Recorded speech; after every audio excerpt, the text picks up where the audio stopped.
So we all know that doodling brings peace or calmness in whenever we are stressed out or whenever we are not feeling in the flow.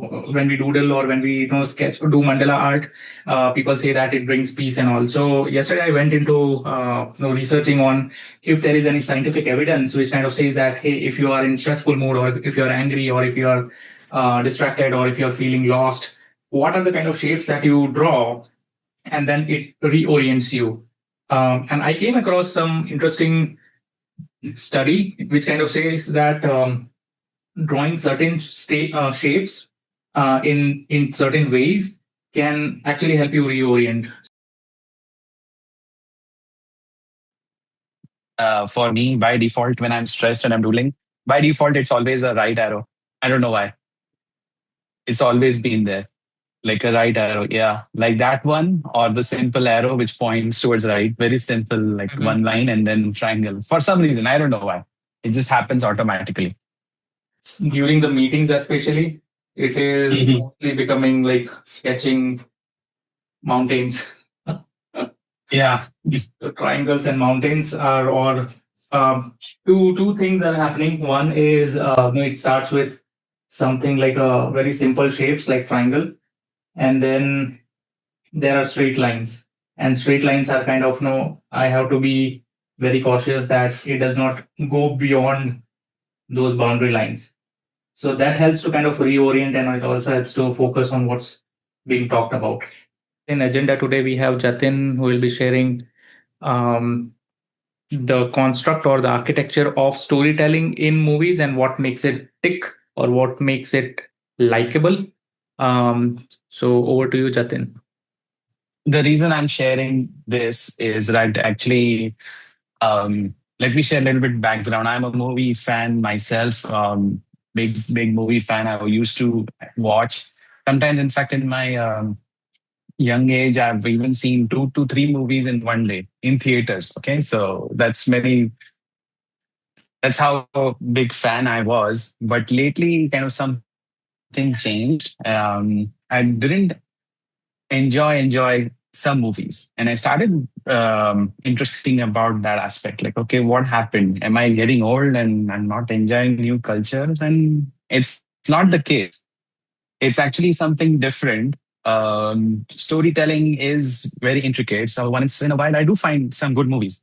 But yeah, it has quality has kind of dropped off, or it has gone down. It is not holding my attention, or some on on that part. I started introspecting. I went through on online journey, and I looked up all the critics, but nobody could explain me, why it's gone so bad, until I came across a channel called Filmento, and that critic actually breaks down movies for you.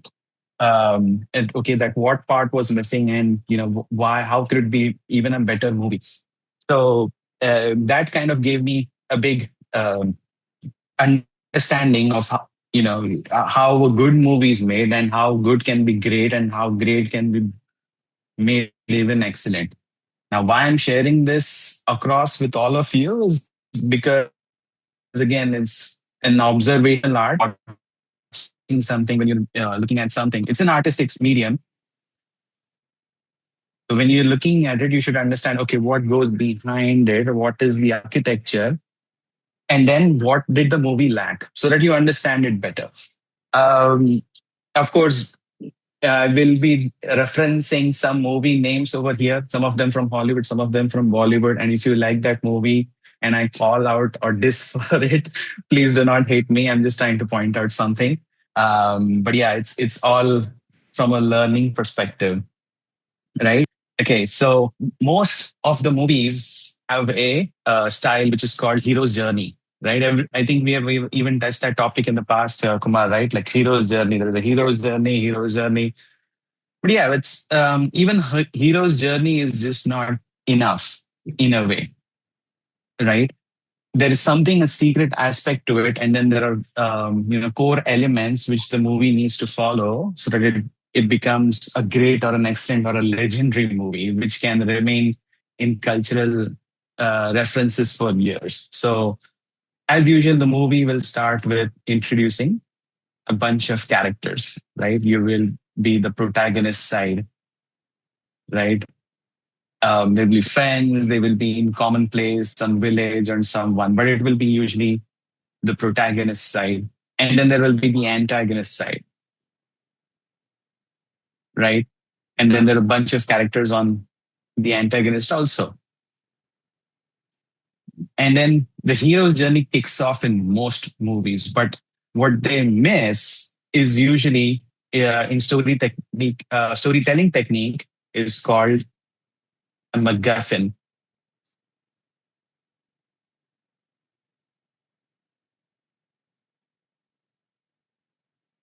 right? The McGuffin is the source of the conflict between these two. The more the opposite views around this MacGuffin, the whole story becomes more interesting to you. And I'll give you full examples also of why this becomes and where this comes in. MacGuffin could be kind of real, or it could be even a concept. And you don't even know that it has been introduced. You will just feel it. Um, most this MacGuffin and this conflicting views, right? These opposite views on it is something that creates the stakes of it. It creates consequences, right?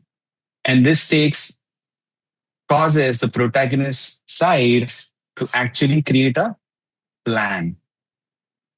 And from that plan kicks off the hero's journey.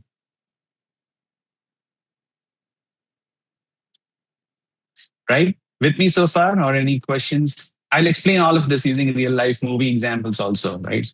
So, Mm-hmm. okay, cool. So once the hero's journey kicks off, right, it leads towards a goal, a goal which resolves this conflict in the first place, which has started. Of course, hero's journey is if it's plain smooth, it will never be interesting, right? So it needs obstacles, right? There's an obstacle one, obstacle two. It will keep creating obstacles until they reach the final point. And then it will come down to a burning, epic climax, right? When the climax where the final fight happens and all of that, right? We've all seen it, we've all experienced it. So I don't think I need to stress on it. Of course, these are whatever I've noted down, right? The opposite views, the stakes, consequences, the bigger part, the MacGuffin, plan, hero's journey, obstacles. All of these are the core kind of elements of storytelling.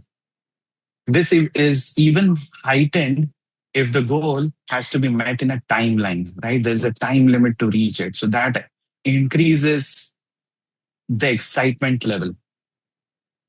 Now, if you go back and watch some or rewatch some of the old movies, you will find that, yeah, this was laid out very nicely. But yeah, recent times, something is missing over here. And I'll give examples of that also. Right. Of course, these are just the core storytelling elements, the acting, um, music, um, the costumes, set design, all of that also have a role to play. The color palette also, which I'm researching right now, has so much to do, which amplifies the effect of this. But if your core story is not having these elements, then it becomes kind of boring to watch.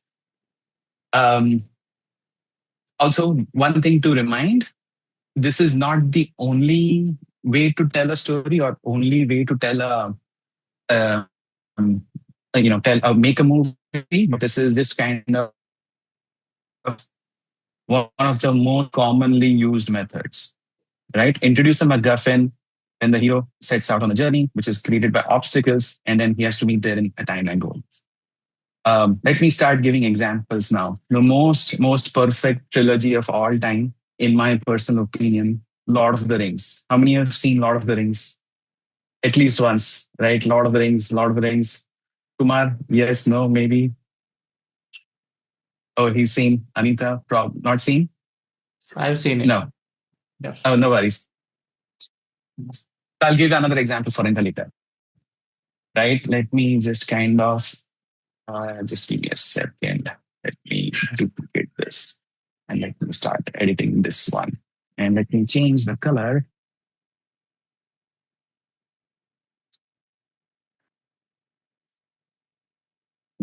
Yeah, it's in blue now. So very clear, Lord of the Rings, right? Why I call it the most perfect trilogy. Very early in the movie, it introduced is the McGuffin, the ring, right? One powerful ring, one ring to rule them all. And it's a physical object. And in fact, it is taken off from the books. But the movie amplifies that message so much. Every time the ring comes on the screen, there's a nice, cute theme which plays. The actors act differently. They are acting like they're getting greeted by that ring, right? And it keeps amplifying that message, keeps reiterating that message throughout the movie. So you know the opposite views also, you know the stakes also, that anyone who comes in contact with the ring will become entranced by it, will want that ring. If the ring goes into the enemy's hands, then the world is at stake. So you know the consequences, right? So the protagonist side, what did you do? They make a plan. Okay, Frodo must drop the ring into Mount Doom. He must travel to Mordor, right? They set off on the hero's journey. They come on the obstacles also. The fellowship is broken. But even when the fellowship is broken, they go into separate journeys of their own, each set of characters.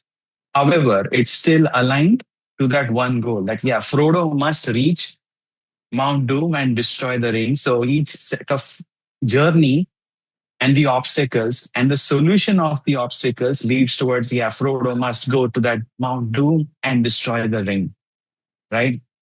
There's an there's nice battles which go on. There's nice everything goes on, but no point in the movie are you lost, right? Every time you remember, hey, yeah, Frodo must do that, must destroy the ring, must destroy the ring. So, and then again, it's supplemented by good acting, good music, good costumes, and nice color palette also, right? So it makes it more interesting.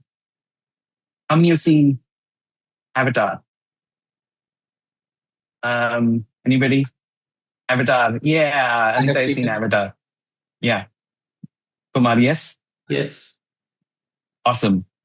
So let me duplicate for Avatar. Okay. Avatar. Avatar. Very early, the movie introduces the MacGuffin. It's unobtainium. The rarest. It's mentioned in the movie hardly twice or thrice, but you know, okay, why the humans and the Navi are in conflict. The object is in a sacred tree, is protected by the sacred tree. And the humans want the unobtainium, so they have to destroy the tree. And Navi oppose it. So the opposite views are created very early on in the movie, right? The stakes are also high. The humans want it because they're greedy for whatever reason. The stakes for the Navi are they are sacred and they won't be. Their world is getting destroyed. Consequences are also clearly laid out. If that tree is destroyed, everything will die on that planet, on Pandora, right? And then the humans have a plan. They send Hero into the Navi as using an avatar. There are obstacles. He has to win their hearts. The movie also flips on it very nicely that, okay, the human actually defects to Navi and then kind of protects them. There's a timeline also laid out that they must do it in like 3 or 4 months or something, right? And of course, good acting, good music, good costumes, good sets, and color palette. Everything is blue, everything is colorful. So it all looks so good. But no point in the movie are you lost. Why? Because the obstacles are also aligned to the goals. Okay. And the resolution of those obstacles also is makes the hero move towards its goal, not away from it. No point in time you feel any obstacle was, hey, this was just a battle, but it did not work out. Right? So, Avatar. But how many have seen Avatar's second part, The Way of Water? You've seen, Jagrati has seen, I haven't seen. Kumar also has seen. No, I haven't. You haven't seen? Just Don't because worry, of I've not missed out. same reason.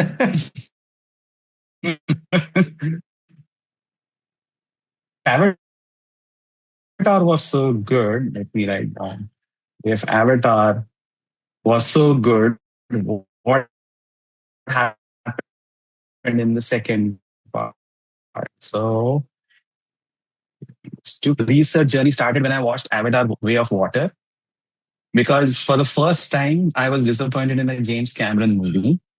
For the first time, I paid like 2,000 rupees for two people. And then I actually felt sleepy during that, watching that movie. It's not because I was tired, because I was seriously bored of what's going on. There is no McGuffin introduced um, unless I think 2.5 hour mark of the movie. That's when it's introduced. Okay, there is something called as Amrita. 2.5 hour, 2 hours later. Till then, they have obstacles, but there is nothing moving towards the goal. There is no goal. There is no timeline. People are fighting. No stakes. No consequences of it. So in a 3 hour movie, 2 hours are just wasted for setting up nothing, right? So that will make you go bored. In fact, let me take another example. How many have seen Jo Jeeta Wahi Sikandar? Old movie, 1994, Bollywood movie, right? 20 times. Very sorry. Watched it 20 times. Awesome, Kumar. Yeah, even I've seen it. I still see that epic climax for that bike race only. Oh, totally. Right? Yeah, Then everything. Because there's Ahir must be able to narrate us some of the dialogues, even if you have watched it 20 yeah, times. yeah. And very clear. The McGuffin is introduced. The championship cup. Right? Very physical. You see in the first race that this guy has it. This side wants that, and this is the last year also they stress on it. This, if he wins this time, it will be a some championship record. For some reason they say the other sports don't matter in that championship. If you win that cycle race, you win the cup. I don't know why, but it still works. Right? But yeah, very clearly there are the opposite views nicely established that okay, this side must have it because they want to beat the antagonist from having and getting that world record, and they want to beat it. There's a nice underdog story that they create, right? The theme is underdog, right? The underdog wins over the so-called powerful. The stakes are also created, right? We must win because this is the last chance for us. The consequences of what will happen if we lose the race. They practice, there are obstacles created. And then the final, of course, the timeline is also nicely managed. And in the epic climax, again, there is more pressure on time. There is only one lap that has to go through, and then the final 8 laps that they have to win, and the hero must beat the villain in that epic climax. So the feeling of time is so crunched that you are on that seat, right? Entire time. 4 years ago, I was learning about Mhm. portfolio, how to make portfolio. So at that time, my mentors, there were two mentors, and both of them used to tell me this thing, 10 minutes, 15 minutes, and it used to go above my head. They used to say that for your case Okay. study. So for my case study, what Mm. I had to do is that I had to imagine the journey of protagonist and the Mm. problems which are there in our design case study. Those problems are the obstacles. Okay. And what happens if I don't solve this problem? What harsh could be the consequence? So why I'm solving this problem, I have to highlight that, and then at the end I have to show the solution that finally I did it. So I'm the protagonist may be there, and all the problems, client's timeline and the problems of the system. That was, so they used to tell me in this way, and I was like, "Pata nahi kaun sa movie kar raha hai mujhe." I was so frustrated at that time. Every time they repeat the same thing. Think of a movie. You know what happens in movies? So if you see Vash or any movie, so in the very first seconds of it, they show something which is very important to the protagonist, just say, and their superpower. So superpower Yeah. is my introduction in the case study. So just Wednesday may the moment it starts, it shows a flashback that Wednesday has a special power to see things. Right. In Vash, if you see Ajay Devgan ka family is shown that he's very attached to his family, he's very protective, and then there are so many obstacles. He fought for his family, and now his family is happy. So they used to give me example in this way, and I was so frustrated. It took me so much of time to understand this and get this thing done in my storytelling. So they used to say that storytelling is best done in movies. You have to learn it from there, and you have to implement in your portfolio, in your case studies. Awesome. So now I can relate everything that you are saying, and eventually I learned it. This all struggle was 4 years ago, and I never had so much access to watch and understand movie. So much. I used to just enjoy that something is happening nice, and a protagonist is fighting, but never realized that there's so many things. And even the color palette, the way you are saying in Dhurandhar, and at a lot of places, they put it in such a subtle manner that we don't realize it. Yeah. Very true. Very true. And Creates very good impact. so to add on, right, like a painting or a sketch note is also something that, okay, you observe and then you make an immediate you know um,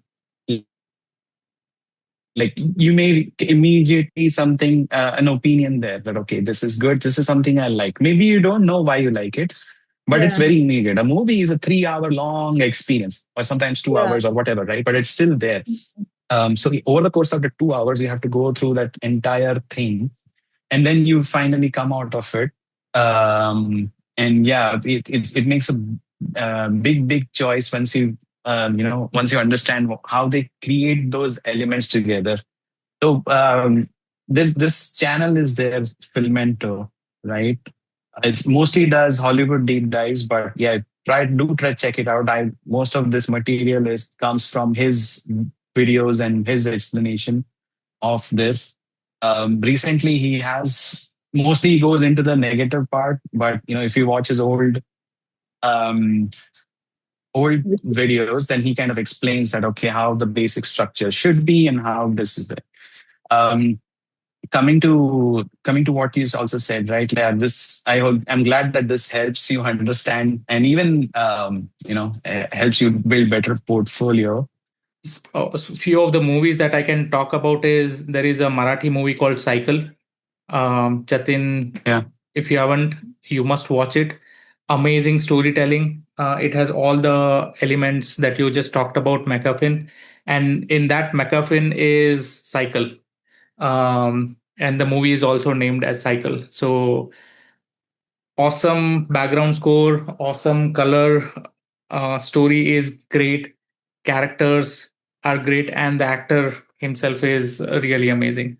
So Cycle is one such movie. I also highly recommend Lakshya, specifically for its story, and also for the color, like the way Farhan Akhtar has treated Lakshya movie in terms of complex systems, how to think about complex systems, and we have been unknowingly doing that.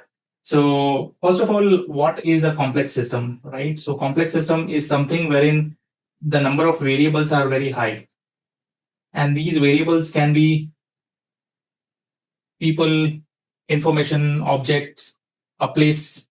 So all the 5 W's that you can think of make a complex system, like who, and all of these are multiple, like what,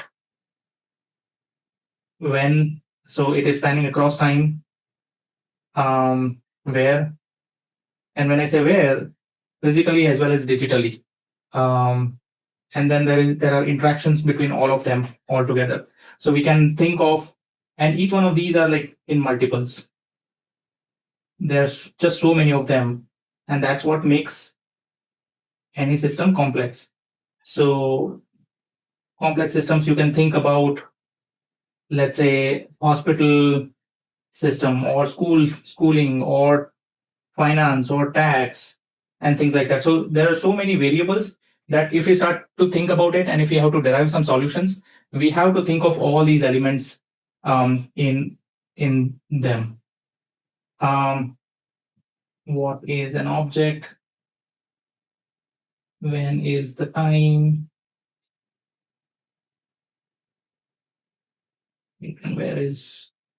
Where, as I mentioned, it can be a physical location or it can be a digital location like a file folder, or where it lies, maybe in the cloud, right? In some server or data center, kind of.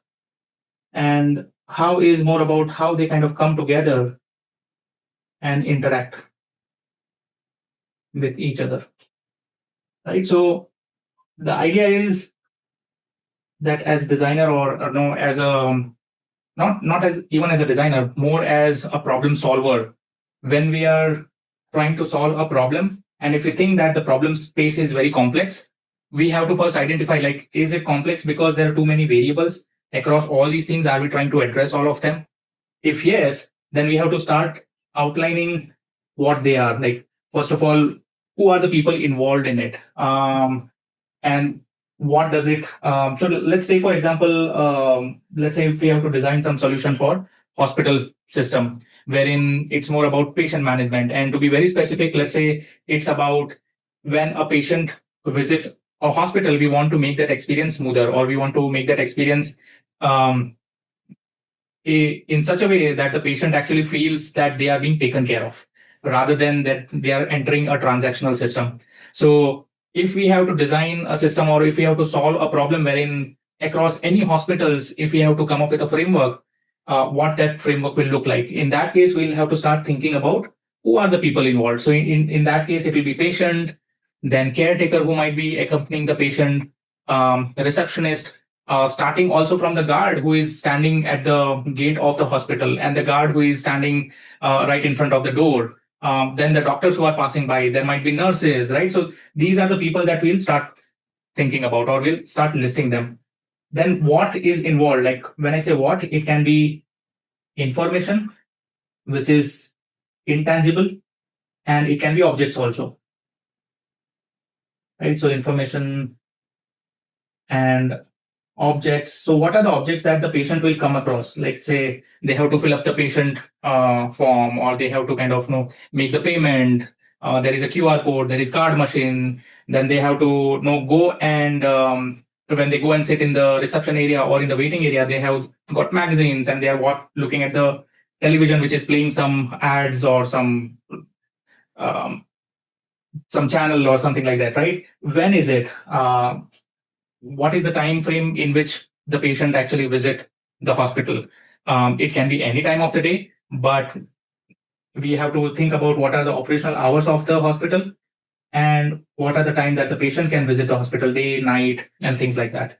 And where is the hospital located? What are the places around that major place, right? And also within that, if the patient is sitting at the waiting area, what are the things at the reception desk where the nurse is kind of taking the patient in, and how are they interacting? Like, now that we have listed all the 4 W's, we have to think about how do they interact. Like, nurse, how will they interact with the patient? A receptionist, how will they interact with the patient? And when they are interacting, what is being exchanged, right? And when does that happen? So to put all these together, if we have to do this all in silos, it will give us a good amount of information or details, or it will allow us to ask questions. Because to solve a complex system, we need to understand it thoroughly. And these are the frameworks that allows us to understand the system or the complexity of the system and externalize that, which otherwise is just lying with the patient, or that information is just with the receptionist or doctor. And you may never think of it unless you kind of question them. So these are nothing but frameworks which allows you to question to get that information. And how do you map that information? So there is in design, there is something called customer journey map or user journey map. And similarly, there are other maps also, like empathy map is also one thing which allows us to understand what people think, feel, say, and do, right? So it allows us to step into the shoes of whom we are solving for. Are we solving for patient or are we solving for receptionist? And when we think about them, we're able to kind of provide solutions or bring up framework that aligns with their mental models. So once we do this, we kind of start putting them down into the user journey map, starting with one single point which we think is a milestone or is a trigger or is a starting point for the user. So for patient, it can be starting with trigger of the pain itself, right? And then it can end with the solution of their pain. And just as Jatin mentioned, what is the McGuffin over here? The McGuffin is to kind of get relieved of that pain, and then there will be a lot of obstacles and characters coming in between. So we start placing them down, like in this particular journey, what will be encountered, right? And we can have rows across all these things across this timeline. First one will be who is involved. Second one is what. Then third one is where. So when the patient has pain, they are probably so we take just one story. Probably they are at home, right? And what do they have? They probably have the knowledge of the pain, or they have last data of last diagnostics and things like that. So we kind of start putting them over here. And then there is patient. Next, what they probably do is maybe call up the hospital or call up the doctor and things like that. So we start putting them down over here in the timeline, and that allows us to see that there will be certain points which either gives us a real pain point of the patient. So probably to make the experience seamless, it is not actually at the hospital, but at the home itself, that they don't need to visit the hospital itself, right? So that can be the solution. I'm not suggesting that is the solution, but doing this exercise can bring up some really amazing moments, or in design, we call it as aha moments, which we say that, like, we call that if we solve this moment, it'll kind of take away the pain of that entire journey itself, or it'll solve a huge problem. So yeah, so this is what I wanted to kind of talk about. If at your work, in your life, if you are, and we constantly kind of do decision making or try to solve some problems, think about it. First of all, is it complex? Simpler things are, they don't have too many variables or they don't involve too many things. But if it does, then we start putting them down like this. First of all, listing them down and then mapping them onto a user journey map along with empathy map. In one of the earlier sessions, I did talk about empathy map. Empathy map is really amazing tool to kind of step into the shoes of that particular person or character. Awesome, great. Thank you so much for joining. Let's Thank you catch so up much. next week. Yeah, bye.